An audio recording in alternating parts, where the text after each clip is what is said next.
Hello, and welcome to the Connected Community Podcast. Today, I interview Graham Benjamin about cannabis. And Graham has been in this arena for many decades, starting out as a consumer, a black market dealer, a grower, and a medical cannabis consultant. And so today we break open the myths and the facts surrounding cannabis. We talk about the different ways to ingest cannabis and the pros and cons of each, how to figure out and determine the correct dosage for you, the many uses of cannabis, and also how most CBD products on the market are inactivated, making them completely ineffective. I learned so much about cannabis on this episode. Graham is a wealth of knowledge, and this was super interesting, and he has some really interesting and fun stories to share. I also want to make it clear that I am not condoning the use of cannabis, especially under the age of 21. And as parents and adults, I feel that we have a really big responsibility to keep these products away from our children, to lock them up, and especially edibles that can be detrimental for children. So I hope you will enjoy today's episode.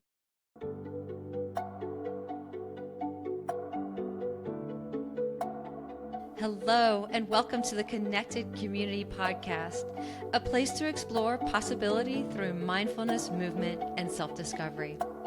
Our intention is to deliver insight and inspiration while fostering conversations that are genuine, unfiltered, and deeply human.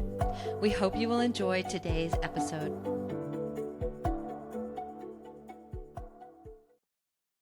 Hello, Graham. How are you today? Doing good. It's good to see you.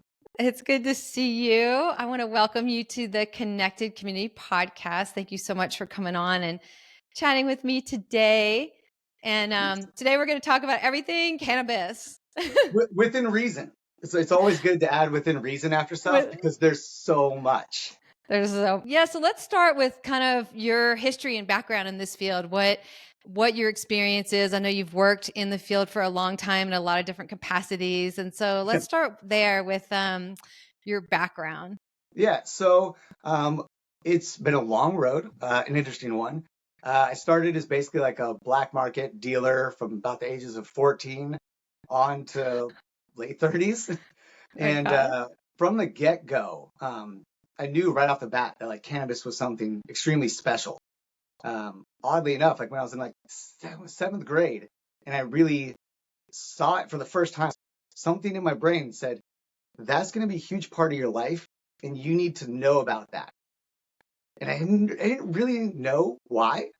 But then later as I grew up, I'm like, oh my God, now I see like this thing, and I'm not even using hyperbole, could save the planet. Like it provides all 5 basic needs for society. It provides us with everything, and it's renewable. Why is this illegal? Mm-hmm. Like what 5 things, Graham? So food, shelter, clothing, fuel, and medicine. Mm-hmm. Those are like the 5 things that a society basically needs. All of those are easily provided by the cannabis plant. All of them. Mm-hmm. Something like 70%, maybe 80% of everything you can see like right now, even in my background. All of this, the walls, the walling, the flooring, the case for the phone, the stand, with the paint on the wall, all that could be renewable cannabis.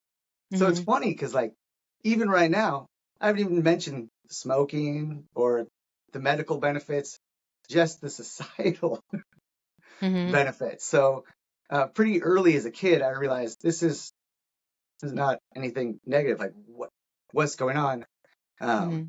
So after dealing for a while, then I went to growing and did growing for a long time. Went to California, ran a couple big gardens, grew hundreds and hundreds of pounds, and that was really fun at first, but it got really dangerous and scary. What year was this? Was it before it was legalized? I was going down there for a while as what they call a trimmer. So about every fall, from October to November, thousands of people from all over the world even coming over to California to trim for all the illicit and all the medical grows. And if you saw, I did like a little medical grow face because to the feds, there is no medical. Right. So your medical doesn't really protect you from the only people who care. So you're working in this quasi gray area of I'm protected by the state. I have this 215 script. I have this thing saying that the local sheriff can't mess with me. Mm-hmm. But the local sheriff is never going to mess with me. It's the DEA who's going to take my life away. Right. They don't care about the medical. Mm-hmm. And a lot of gangs started coming up from California, and really, the whole area got really spooky. Mm-hmm. The So biggest gang, tell me a yeah. little bit more about that. What happened and how did that impact you directly? So I was starting as a, what they would call a trimmigrant. That'd be basically like an immigrant trimmer. That's like the term they would use for everyone that come in. Mm-hmm. And that'd be like 2000 to 2013, and then 2010 to 13, I was growing down there. Mm-hmm. Um, and yeah, it got pretty nuts pretty quickly. Um, Mm-hmm. uh, so it was interesting to see it because I've basically seen it from the eyes of a regular consumer, a black market dealer, a grower. Then we made every kind of hash under the sun, everything from traditional Lebanese blonde to like modern day shatters and all kinds of things. You don't see as many what they call shatter in the market now, Mm-hmm. but it used to be really popular. Mm-hmm. So before we go into that, I'm curious, like, were you ever on the property when gangs came in, and like, how did that So go down? I had a few bad interactions. And with the gangs, the problem is you not necessarily going on their property, but you unfortunately going into public land that they're controlling. You might be going and having a fun little hike in the woods, and all of a sudden there's two guys with AK-47s standing in front of you. So I had a lot of those kind of interactions where you're in the Mm-hmm. woods like, oh, I can't go down this road anymore? No. And we had a fair amount of people. There's a lot of what they call water wars, easy stuff over a river. Because if your group needs 1,200 gallons of water that morning, Mm-hmm. and the people below you on the river need 1,200 gallons of water that morning, and the people below them need 1,200 gallons of water that morning, that river's not big. They're small. Mm-hmm. So they end up basically fighting up the mountain to get control of the top spring. And that's where it gets spooky. Mm-hmm. Well, let me ask you something. Is it correct that in the states where marijuana is legal medically or recreationally, that is legal within the state system, but not the federal system? And so there's some like weird things about usage and growing and things like that. Can you explain that a little bit to me? Because I don't quite understand 100%. it. There's a reason you don't, because most people don't, including the state, local, and federal governments. A fantastic example would be a group, and this would be a fun thing to research. They're called Kettle Falls Five. They're a group of people that I knew, and they had a medical cannabis grow in Eastern Washington, and it was an older gentleman and his wife and a couple of my friends and their kids. He had really bad cancer. He was using it to treat a lot of illnesses, and they had all the proper paperwork. They had all the stuff, and there were some fires nearby, and so a neighbor or someone that was helicoptering around called it in and said, "Hey, go check out this grow." So the police came, the local sheriffs came, they checked it out. They're like, "Okay, I see you got a couple hundred plants, but they're two different farms. Everything looks legit. No worries." They left. A week later, the DEA came, Mm-hmm. raided the entire place, handcuffed, arrested everyone, guns out. And when they come, it's like they're coming to take out some giant narco group. And mind you, they had already been to this home. So Mm-hmm. they already knew this wasn't some giant gang network thing. This was just a family Mm-hmm. growing a little bit of their medical cannabis. And they had a fair amount there because he was making oils. And to make the oils, you need a lot. Mm-hmm. And so to the DA, they're like, oh, these people have this massive operation they're selling. So they got arrested and they got charged in a state where it's legal, and they had all the Mm-hmm. proper paperwork, and they couldn't even use the word medical in court. They had to blur out images from the helicopter of their green cross over their garden Wow. because it doesn't exist to the feds. So legalized recreational cannabis or medical is basically a hoax Mm-hmm. because to the only people that matter, it's not real. Right. So your entire life, your entire business, everything, even if you do everything right according to the state law, at any point in time, feds can come in and take it all from you and just walk away. But if we go back earlier to what I was saying, if 80% of everything you could see can be made out of cannabis, that's a lot of jobs that we don't really need people to be having. Well, that's separating cannabis into CBD usage and hemp versus THC, which is what gets you high, right, when you smoke marijuana or take in it other forms. So when you're saying it has all these usages, it's very broad. Yeah, and that's one of the things is it should be broad.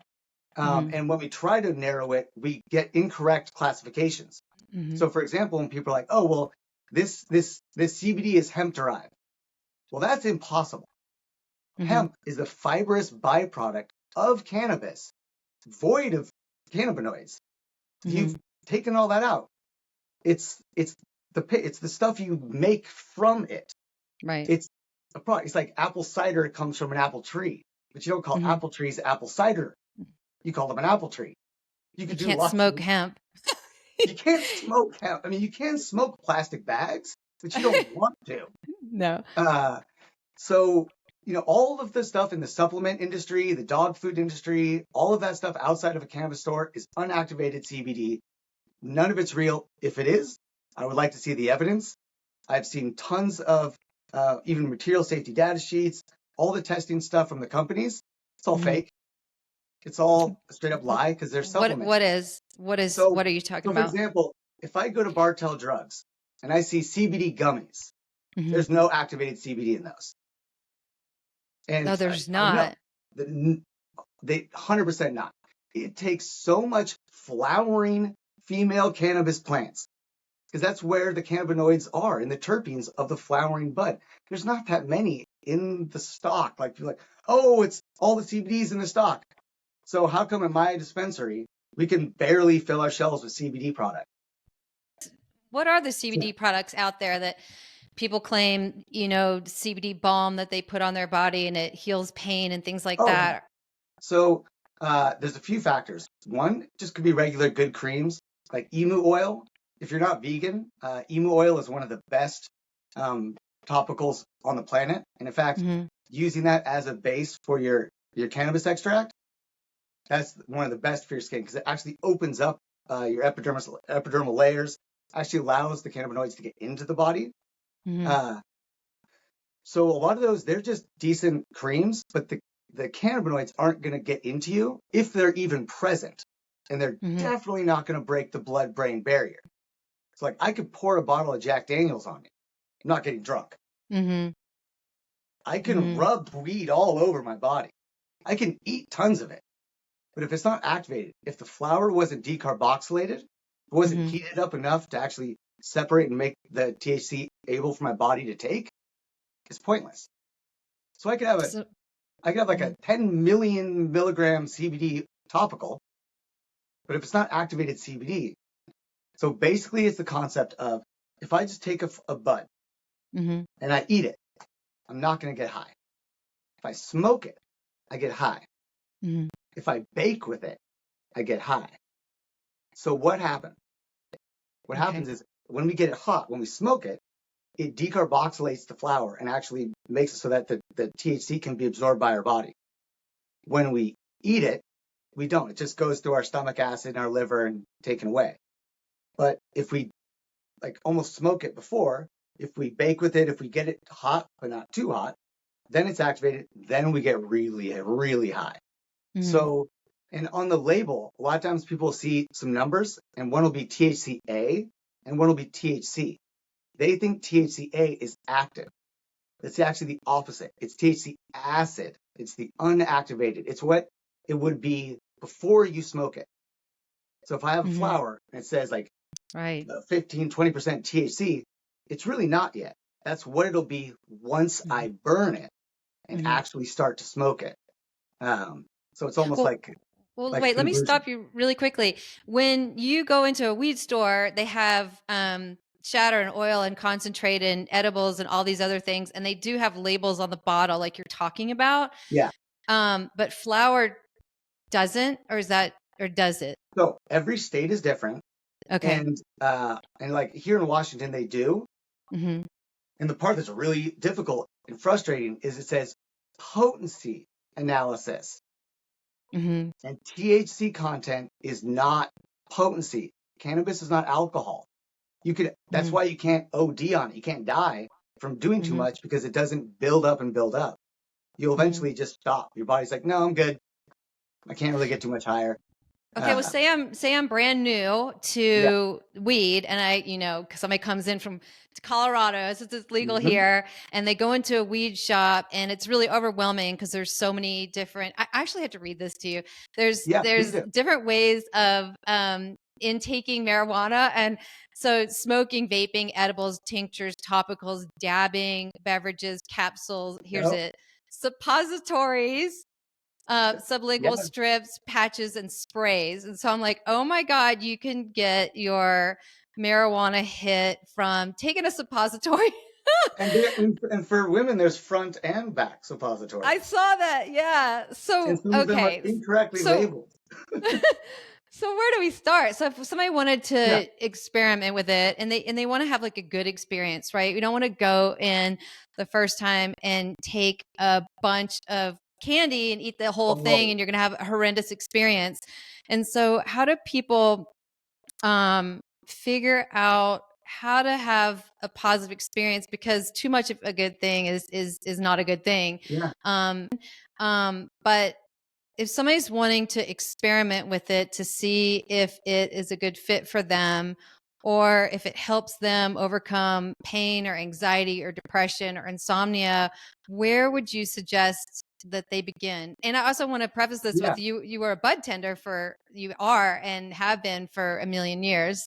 Yeah. Yeah. I was one of the first and one of the first people in Washington to get licensed as a medical cannabis consultant. In Mm-hmm. fact, our group and our shop was one of the people that helped like form the test for how to become that because they had no idea. So they came to us and they're like, "What are you doing? Mm-hmm. What like yeah, it was in fact, so your question is probably one of the best ones and one that's really important for people right now. Uh, so the main thing to avoid is just trying too much at once. So Mm-hmm. people do this where they'll be like, okay, I'm gonna try this, and this. You could always take more. You can't go backwards. Mm-hmm. Uh, And so it for the can be a horrible experience with anxiety and yeah, paranoia, and it could be a horrible experience if somebody takes. It's like alcohol, right? yeah, If you go in and you have your first drink and you have 5 drinks, it's going to be different than having like a half a glass of wine. so with edibles specifically, because that's one of the main areas where it can get hard for people that are new. Mm-hmm. When you ingest cannabis, we're meant to eat and drink. We're not meant to smoke. Mm-hmm. Our physiological self, our body doesn't want smoke. Small amounts, maybe a couple times a week, or for religious purposes, our body can handle. So really, no smoke is the best smoke. Uh, but for people that are starting with the edibles, that's the dangerous part. Now, I'm gonna start by saying, no matter what, you're fine. You can't. There's no toxic level for humans with like THC. With some other things like dogs, it's different. They can go into toxic shock. It can be really bad. But Mm-hmm. for humans, I can eat 5,000 milligrams of THC right now and be totally fine. Mm-hmm. Um, but what happens is I will think I'm going to die.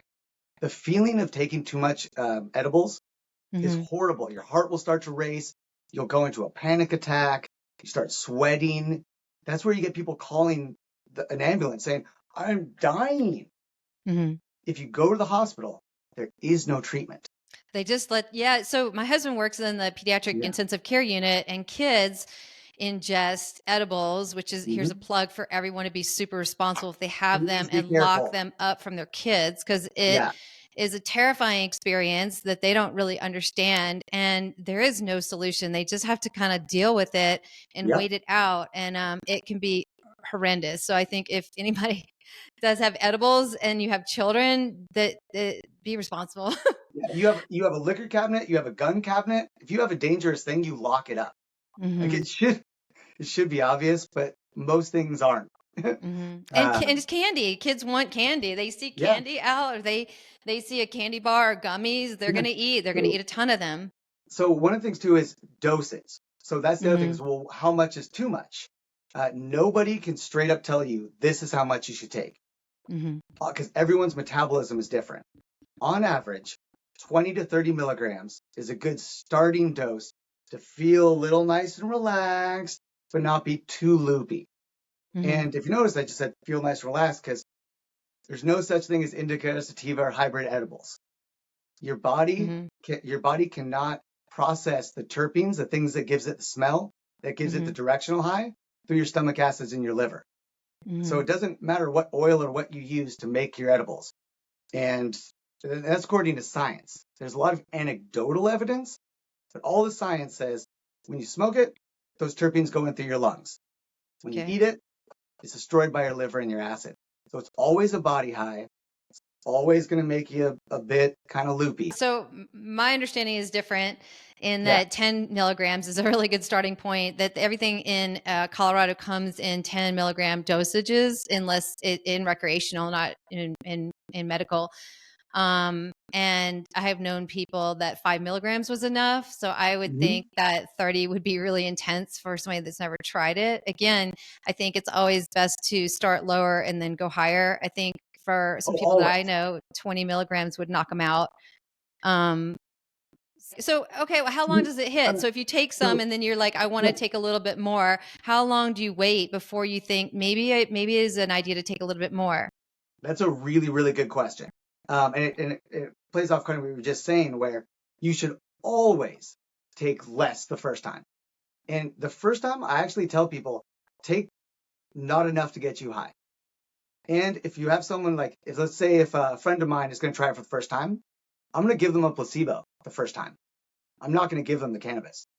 I'm going to give them a regular candy. Mhm. Okay, so please tell me how many people have gotten high off of regular candy with you. Okay, I want you to guess first.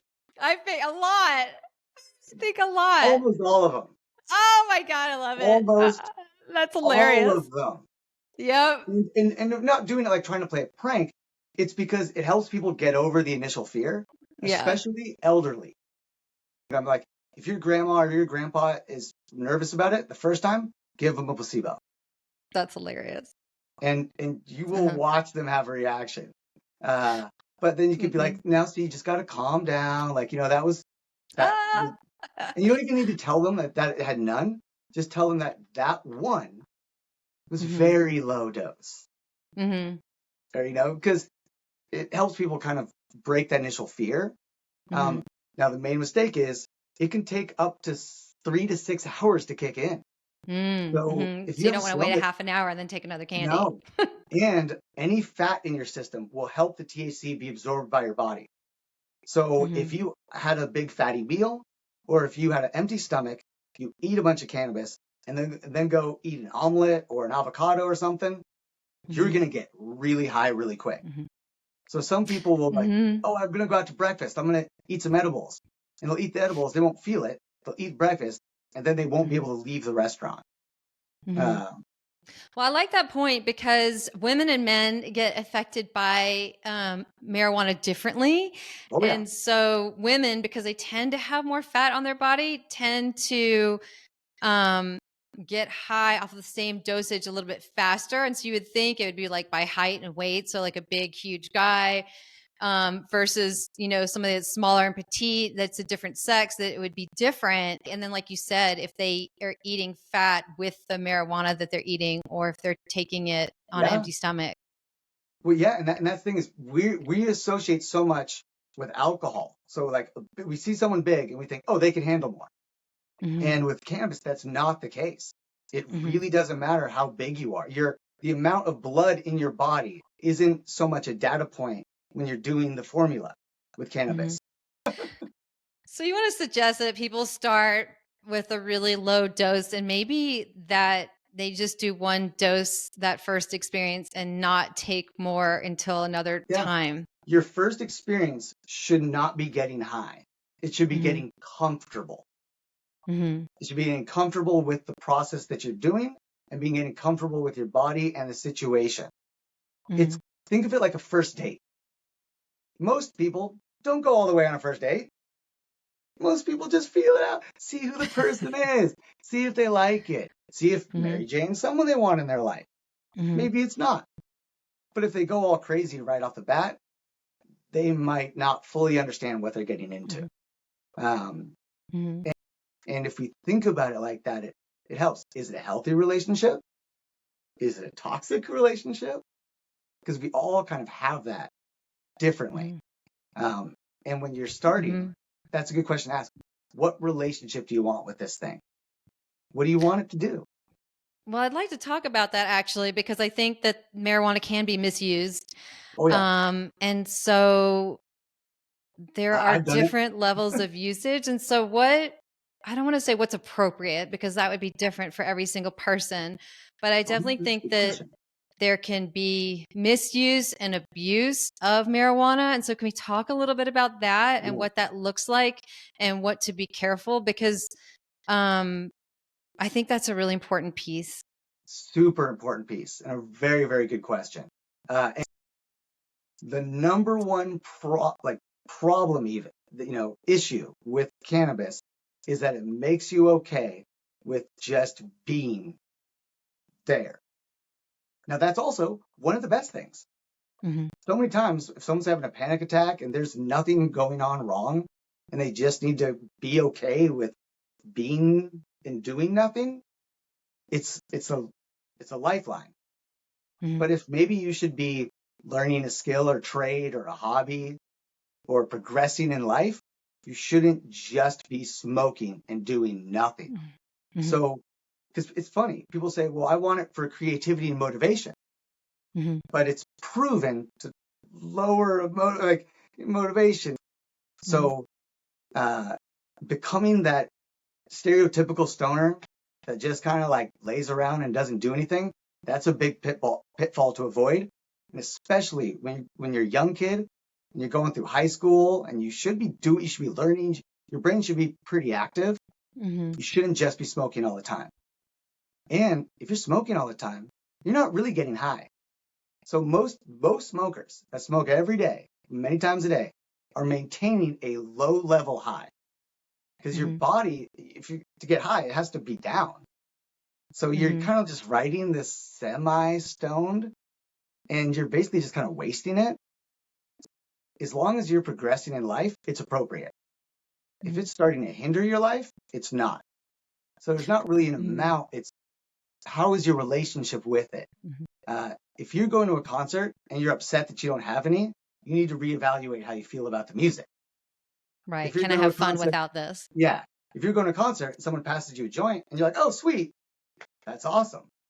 But it shouldn't be the focal point of anything. But let's go back to that anxiety example. So somebody may be taking cannabis for anxiety, and that helps kind of calm the nerves. But wouldn't that be a little bit of a crutch versus finding out what's creating the anxiety and dealing with it in a healthier way? That exact question will be posed to anyone on anti-anxiety medications, including myself. So, because I never want to speak for anyone else's experiences, but for my own, a massive anxiety, and it's not from trauma. I just, ever since I was a little kid, always afraid I was going to get attacked by something. Now, the cannabis is a bit of a crutch, but it also helps me not freak out and enjoy my day. So what if you were in a situation where for a month you weren't able to have access to cannabis? How would that affect your anxiety? So I would actually look at it the exact same way as if I had no more of my anti-anxiety medication. At first, the knowledge that I don't have it would make me anxious. Similar to someone with an inhaler, the second they realize it's not on them, they might go into an asthma attack. Because your body can create that. Which, just happens. So what I would say is, even when I'm on the medication, I have to make sure that I'm doing other stuff, meditation, breathing practices, other things to help me relax, because it will not always be there. I might not have access to it. It's a helpful tool, But if you, like you say, if that crutch is the only way you can get around, that's dangerous. Um, so it could be a bit tough, but I'll tell people always be prepared to not have access to your medicine. So would it be better for somebody to never start cannabis use? No. In fact, like always that within reason, everyone should do it. And why do you say that? Because it's basically a gift from the universe to say, enjoy your life. Here's this thing that not only you can use to enrich your life, you could use it for all this stuff. You could use it for survival. You can eat it, but you can also use it to appreciate what's around you. Because there's so many people I know that spend so much of their day angry and frustrated and upset. And then, they take a little hit and go, hey, you know what? Why was I mad at that thing? It wasn't really a big deal. And it's not that they're thinking incorrectly. They're finally thinking clear. They're finally able to say, what does matter?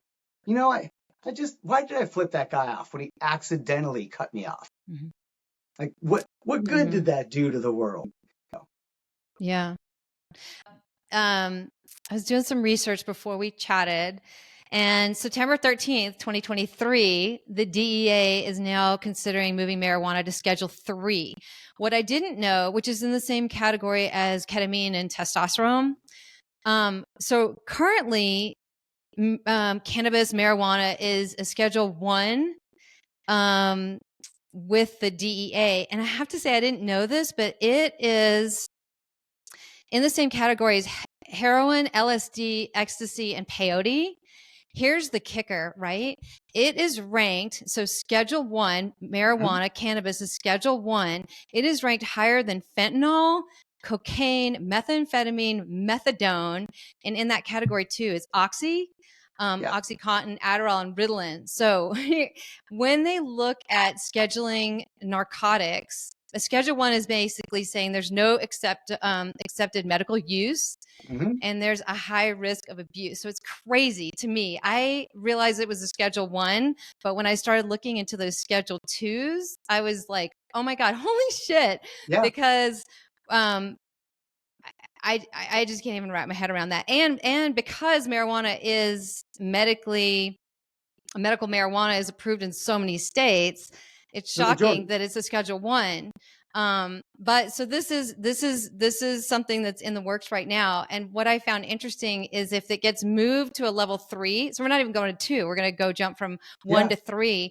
Then there is the ability for things to move across state lines. Yep. And then I'm most curious about how this is going to turn out, because then the government isn't going to have as much ability to regulate. And I just find it fascinating. I know that the marijuana industry, the cannabis industry, brings in millions of dollars to each state, and for programs that are beneficial to each state. And so it's just interesting to me. Apparently. So I can't believe it's a Schedule 1 still, like in this day and age. I feel like even alcohol has higher potential for abuse and misuse. It's a literal poison. Yeah. And so, so what do you think about all that? I was blown away, actually. Yeah. It's because we're not using science, logic, and reason to classify our drugs. We're using how we can fill our prisons and by proxy get a slave market going. Because that's what our prison system is. It's the ability to keep slavery going. It's the new slave system. That's why it's in a constitution that slavery is only allowed if you're a prisoner. And the majority of people in our prison are in drug-related offenses. The majority of those offenses are non-violent. That means the majority of people in prison should not be there.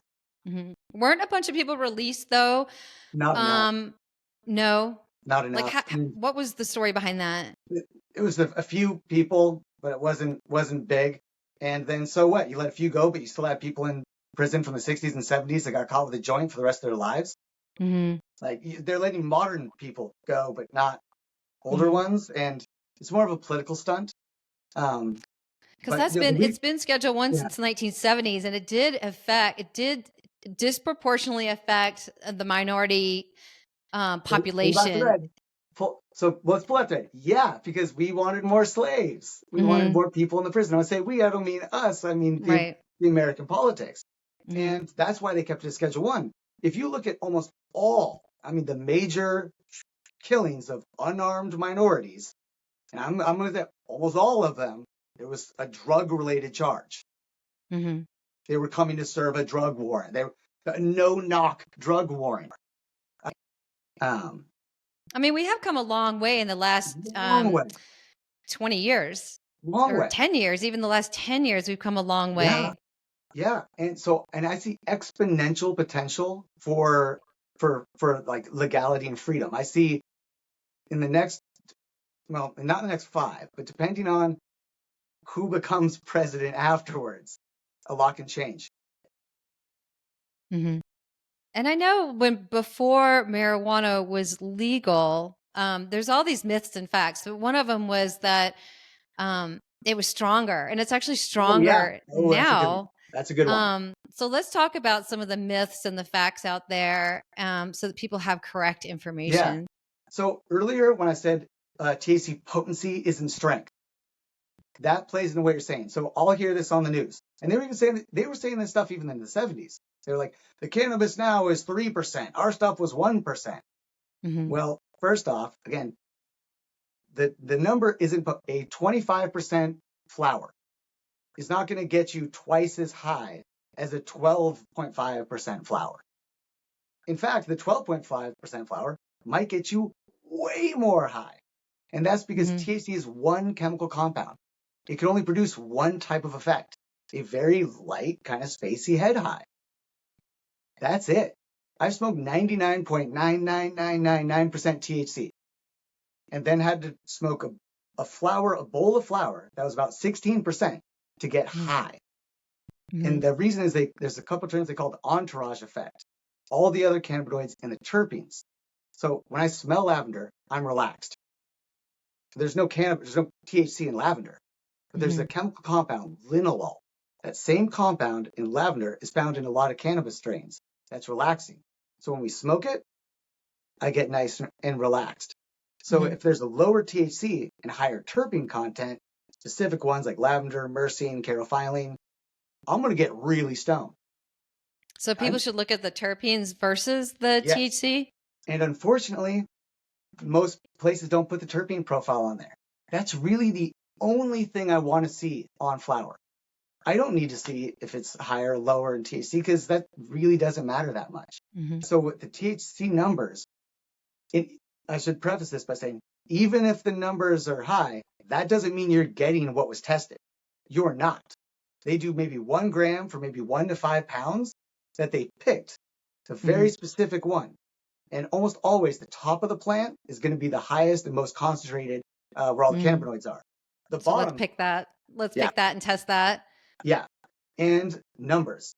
Anything over 30 is pretty much a lie. And I could say that just very, very confidently because keef tests around 30%. When you just get like a little jar of keef with none of the flower in it. Mm-hmm. That's So tell people what that is. So keef is a term for the trichomes. So when the flower's growing, it produces little hairs. What's called a trichome. That's what holds the cannabinoids. That's what holds a lot of the terpenes and the smells. Because the plant wants to protect itself, either from the weather or for bugs. So it's going to produce a terpene or smell to attract a bug or to not have one. Some bugs don't like citrus. Some don't like lavender. Some do. Some don't like sticky. Why is it sticky? Well, if I'm a deer and I go to eat it and I go, I'm going to stop eating it.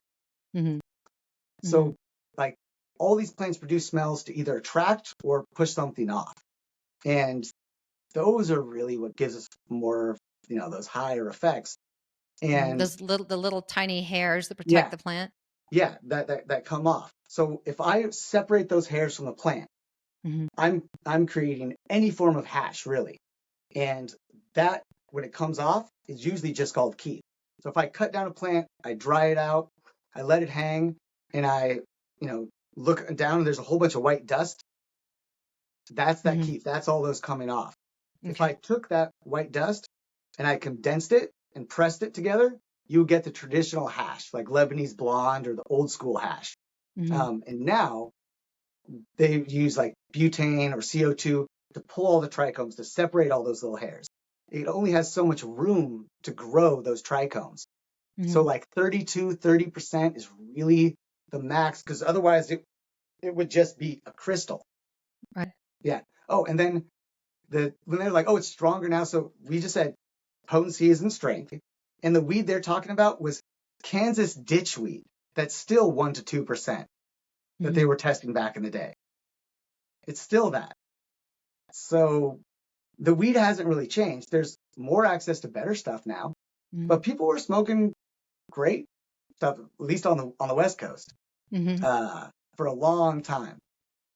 What about with edibles though? I have heard that they get sprayed, and that they're not consistent. So if somebody buys a pack that has, say, 12 edibles in them, they're not necessarily the same strength. Is that true? So it can be. And the spray, it almost sounds bad. Like, what are you spraying with? What they'll usually do is it kind of atomizes a distillate. It's basically like making like a sugar spray of your concentrate, so that you can put it on the top and you don't have to put it on the inside. If you do it correctly, it's very accurate. But Okay. for example, if I get a gummy and I cut it in half, all the cannabis, all the concentrate might be in one small point of that gummy. So it might not be fully mixed in. Interesting. So that's why some edibles might hit you quicker or faster, is how did you get to the oil? Was it on the outside? Was it on the inside? If it's a capsule, my body needs to eat through the capsule before it gets in me. There's a lot of factors that come into that. And you would suggest people start with eating something? I say start with eating, placebo the first time, no more than, definitely never go over 20 milligrams the first time. Just don't do it. So that's the tricky part, is that some people will go into the store to buy cannabis to calm them down or to work with insomnia. So how do they get the specific strains that are targeting specific things, or is that just not a that's tough, because it's strain specific if you're smoking it. It's not so much strain specific if you're eating it. If you're eating it, it's more about the cannabinoids, less about the terpenes. It's really more about the THC, the CBD, CBG, CBN, and less about what types of terpenes are in there. Now, all that's still a factor with the flower, but with the edibles, that's more of the concern. And so what are the terpenes going to give somebody with the flower that they won't get with edibles? Yeah. You can ingest all the terpenes in the world, but according to the science, your body doesn't actually process them like you do when you smoke them or when you breathe them. That's why a lot of the smells, like you can buy at the shops, like you smell like, oh yeah, no, I feel uplifted or I feel calm. But if you drank it, it really wouldn't do the same. So the flower is more specific for like maybe anxiety, insomnia, things like that. Yeah. And well, for insomnia, one of the best things I recommend is some good THC, but CBN is a cannabinoid that really helps you stay asleep, because THC will actually help you avoid REM sleep when you need REM sleep. So that's why a lot of cannabis smokers don't have a lot of dreams, which is one of the reasons I smoke cannabis, because I have horrible dreams. I have really bad dream nightmares. So when I smoke, I don't have them. But I also what is CBN? So it's to not go like too much into it, because they're all very complicated. Basically, the nice thing about that cannabinoid is it doesn't necessarily make you super drowsy, but it helps you stay asleep so that you don't keep waking up. So the THC will make you a little sleepy, and then the CBN, and I say should, because I don't want to dispense medical information, make it so you don't keep waking up, because that's one of the worst. It is the worst. What is the form that CBN comes in? Yeah, so you can get it just about anything. I usually prefer just the straight activated. I like CO2 oil a lot, but otherwise I'll get some gummies, because by sucking on them, they get in my bloodstream, in my mouth, and under my tongue really fast. So I think gummies are one of the better forms, but you also don't want too much sugar, all the time. If you use a tincture, So that's like basically any of the oils watered down, you have to let it stay in the mouth. They're designed to be absorbed in the mouth. I've seen people just drink them. I was like, well, you just wasted all that. Oh, interesting. So it's got to kind of mellow out in your mouth. Yeah, it's like read the directions. But I have seen some that give incorrect directions. Like a suppository meant for women, not saying where you're supposed to put it. My God. It led to some very funny phone calls. And you can't assume that people know. Oh my God. So if somebody wants CBN, is that labeled? Yeah, it should be, because it's kind of hard to isolate. So it would be something that they'd be promoting. The package would be like, great for nighttime, CBN. And anything over 5 milligrams is good, but like 20 is really nice. And you wake up less groggy and more just alert. More like, wow, I feel good. Where if you have more THC, you can wake up pretty stoned still. And that kind of negates the whole point of a good night's rest. You know, if you wake up and you can barely open your eyes, what's the point? And then when you talked about CBD not working unless it's been activated, and so most of the stuff that you get online or you get mailed to you or you use CBD deodorant, that's a bunch of BS. So how 100%. would somebody find activated CBD and actually know that that's what they're getting, and what are the uses for that? Yeah. So to actually find it fully activated, the only source that I've been able to prove is from an actual cannabis store, because it had to be tested by the state, which is not a supplement group. So they had to prove to the state it is what it is. Outside of an actual cannabis dispensary or store, I have found no activated CBD products. I would like to, and I put this to anybody listening. If you know of one, please contact, figure out, and get me the information, and I'll do some research, because as of now, and it's not like I've just kind of slightly looked. I've really dug hard and pressed people on this, and especially with the dog stuff, and it's just all fake. This has been such fun, Graham. I really appreciate it. Same. And just so I gotta say, you asked some really, really good questions that a lot of people don't ask. Most people just assume and take everything. And I was as fact, my favorite statistic: 70% of people will believe anything you say if you say it with confidence. Now that's a make-believe statistic, but it works. I like it. That's a good way to end this. Oh, it's been such fun. I've learned a lot, and I thank you so much. And I think that what you have to share is valuable, especially for people that have no knowledge of this or just kind of dipping their toes in it and have a curiosity about it. Yeah, and we touched on a lot of things. So when people come and have other follow-up questions, I'm always here for you. And if people want to get in touch with you, how would they? So there's a few ways, and because I do so many things on so many different platforms, the only one of the main way to get a hold of me is through my email, the storyteller.gb@gmail.com, because that's like my number one. All my things go to that. Perfect. Yeah. Perfect. So if somebody has some specific questions, they can shoot them over to you. Absolutely. Yeah, you're the best. And don't get frustrated if I don't answer right away. Give it a moment. So, some people like, you didn't get back to me. It's been 2 minutes. Well, okay. Give you a couple days. Yeah. Give you some grace. Yes. Well, thank you, Graham. I appreciate it. It's been super fun. Absolutely. I'll talk to you soon. All righty. All right. Bye. Thank you for listening to the Connected Community Podcast. If you enjoyed today's episode, please like, share, and subscribe. I can be found at www.nikkiyoga.com, NICKYYYOGA.com. Until I see you again next week, I hope you have a beautiful day.